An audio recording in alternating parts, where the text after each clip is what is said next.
Welcome friends to the Med project, and our today's video is on the baby friendly hospital initiative, which is the important part of the pediatric nursing and important topic from pediatric nursing. So we will see the baby friendly hospital initiative in detail, which is the most important question mostly asked for the MHS exam for 5 marks. So content of today's session is general information about BFHI, that is the Baby Friendly Hospital Initiative, then aims of the Baby Friendly Hospital Initiative, then 10 tips to attend the status of Baby Friendly Hospital Initiative, या फिर उसे हम दूसरे language में बोल सकते हैं कि 10 steps to attend the successful baby friendly hospital initiatives and benefits of the BFHI, that is the what are the benefits of the baby friendly hospital initiative. So first of all we will see about the general information or basic information about baby friendly hospital initiative. So first of all we will see the definition of baby friendly hospital initiative, that is the valuable tool to promote the child health and lowers the infant mortality rates. यानी कि baby friendly hospital initiative एक valuable tool है जो कि promote करता है baby की health को, और उसका अदर एम है to lowers the infant mortality rate, मतलब को जो मतलब इन्फेंट का जो मृत्यु दर को कम करवाना. Then BFHI is the global programme which is run world wide and jointly launch by the WHO world health organisation, and UNICEF ने इसे जॉइंटली लॉन्च किया है in 1922, then sorry 1992. Then see about the aims of BFHI, that is the aims of baby friendly hospital initiative. So first of all, to encourage the exclusive breastfeeding. So next question arise, what is the exclusive breastfeeding? So exclusive breastfeeding is nothing but the feeding to baby within the first 24 hours of after sorry feeding to the baby within the first half an hour to the of the delivery of baby. So to encourage the exclusive breastfeeding, it is the first aim of the baby friendly hospital initiative. Then another aim is to encourage and promote the breastfeeding for first 6 months of the baby. Then third aim is to encourage the mother infant bonding, and fourth aim is to improve the knowledge, attitude and practice of the healthcare worker, that means to provide the knowledge about the baby friendly hospital initiative and breastfeeding to the staff of our hospital or staff of the particular hospital. Then to ensure the maternal facilities, different maternal facilities are influenced by the BFHI. Then 6.1, to provide the knowledge and skills to promote the breastfeeding among the infant at the age of 6 months.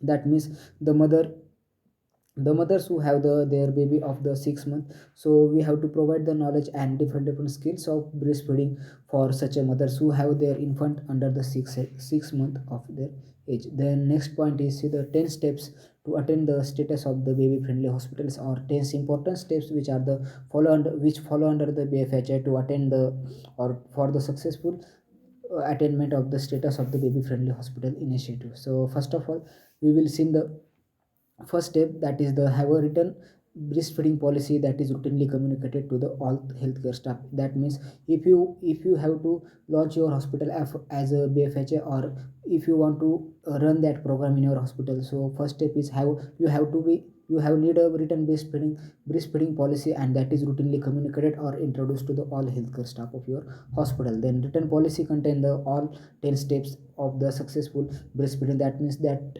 written policy should be contain the all necessary 10 steps which are follow under the baby friendly hospital initiative. Then third one is policy should be displayed in the hospital. That means you have to display that policy in your hospital walls so everyone can see it and read it. And another point, that display or policy statement should be available in both local and language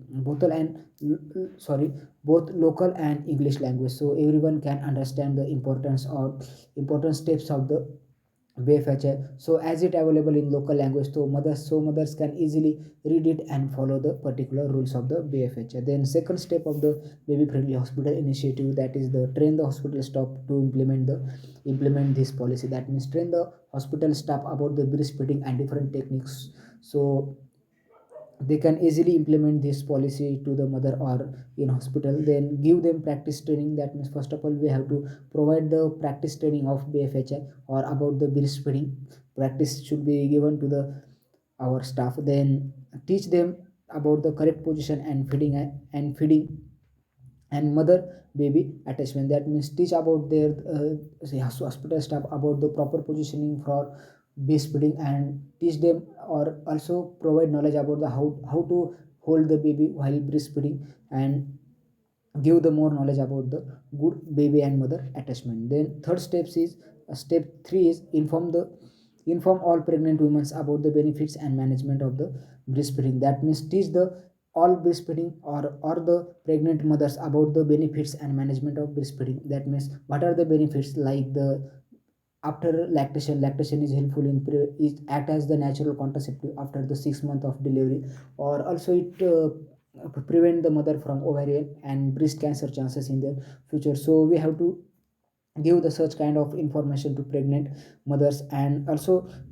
teach them about the management of breastfeeding. That means how to manage the breastfeeding or timetable, or how to provide the milk on demand to the baby, and it should be done in the ANC period. That means a that's education should be given in the ANC period. Then next step is step 4, that is the help mother to initiate the breastfeeding within the half of birth. That means as a staff we have to help to mothers, we have to help to the mothers to initiate the breastfeeding within the half of hour and birth. Whenever patient have delivery at first time, she is unknown or she have the loss of knowledge, or she have low knowledge about the breastfeeding. So in that session our role is to provide the information about, or teach them the techniques of breastfeeding and establish the good mother child bond. So teach them breastfeeding is also important help tool to maintain the good bond between the mother and child. Then step number 5, that is the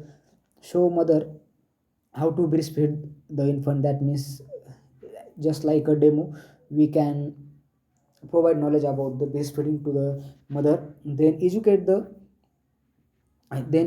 mother to maintain the lactation if she is separate from mother. That means sometimes there are some kind of congenital anomalies present in baby. In such kind of patients, so in such kind of infants, they are kept in the NICU or neonatal ICU. So in that cases mother and baby are separated from each other. So in such a cases we have to teach about the breastfeeding or extraction of the milk to the mother, and teach the position and techniques for a good breastfeeding. So another or step 6 is the no other food should be allowed for the infant or other than the mother breast milk.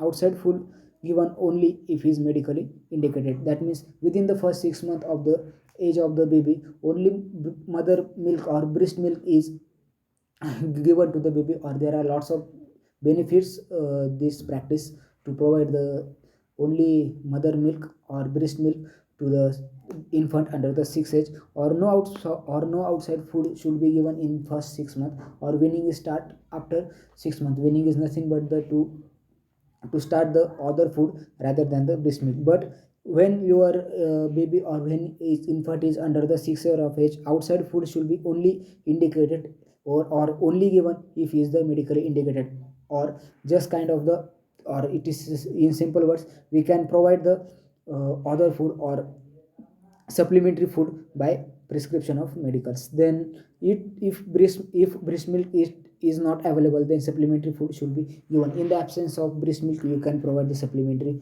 food to maintain the proper nutrition of your baby. Then step number 6, that is the practice rooming, or practice the rooming in and allow the mother and infant to remain together for 24 hours, or after the first 24 hours of the delivery, rooming in practice for the or mothers too, and it helps to the promote or influence the bond between the mother and baby, and also help in the timely initiating of the breastfeeding. That means mother can easily provide the breast milk to baby within the first 24 hours of the and delivery.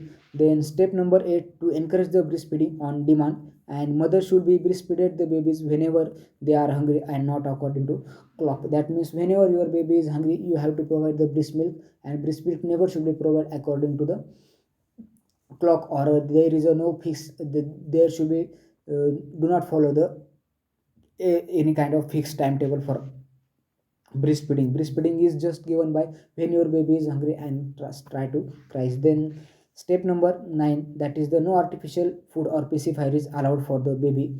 Pesticides are avoided because they can lead to the infection and non-nutritive sucking. Or third point is use the katuri and spoon method rather than the two feeding bottle. That means if you are using the any kind of pacifier, that means your baby is more prone to the developing infection. So in that cases you have to avoid the specifiers, or no artificial any kind of or no artificial food should be given to the baby to lower the chances of infection. So in that cases you will just use the cutlery and spoon method rather than feeding bottle. That means in the place of feeding bottle you can use the cutlery and spoon method by following the aseptic techniques. Then step number 6, that is the to establish the breastfeeding support team in hospitals and refer mothers to them on discharge. That means to form the supplementary team, or to form the a team in our hospital for establishment of the breastfeeding, or which help to the mother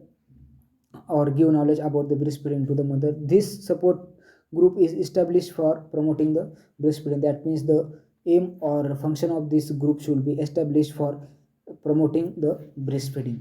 Or next topic of today's session is benefits of BFHA. That is for baby or infant, breastfeeding provide the all necessary nutrients to the baby. That means the important nutrients for normal growth of baby, that is given or provided through the breast milk. Then second one is breastfeeding is essential to stimulate the immunity in infants and prevent them from infection. It is the another one function of the breast milk, or it is the most important for baby. Then it prevent the mother from developing ovarian cancer and breast cancer in future. That means if you are lactate, if your lactation is in proper way, then this woman or particular woman is less prone to the ovarian cancer and breast cancer in her future. So this is all about the BFHI, that is the baby friendly hospital initiative. So we cover the points like general information about the BFHI, then aims of the BFHI, then 10 steps to follow the successful baby friendly hospital initiative, and at last we will see about the benefits of BFHI. So this is the very important point for 5 marks in pediatric nursing. So thank you friends, and if you like this video then please share with your friends and subscribe to my channel for more videos and help me to grow my channel. Thank you friends.